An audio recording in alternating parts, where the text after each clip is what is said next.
Jr.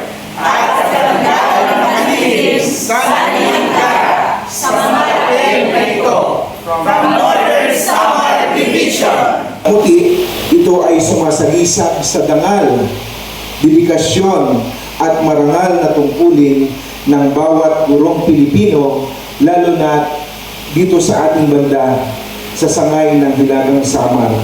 Lubos nating pinasasalamatan si Pangulong Ferdinand R. Marcos Jr. Magsilbing paalaala ang lapilpin na ito na ang pagiging guro ay hindi lamang isang hanap buhay, kundi isang banal na bukasyon na mismong humuhubog sa kinabukasan ng ating bayan.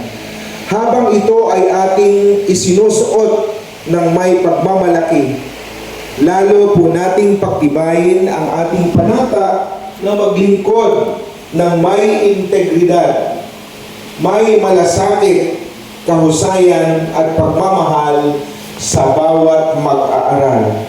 Sa bawat gurong patuloy na nagsasakripisyo, nagpupugay at nagpapasalamat, naway patuloy tayong pagpalain ng poong may kapal ng karunungan, lakas at katatagan upang maisakatuparan natin ang ating mahalagang misyon para sa kabataang Pilipino.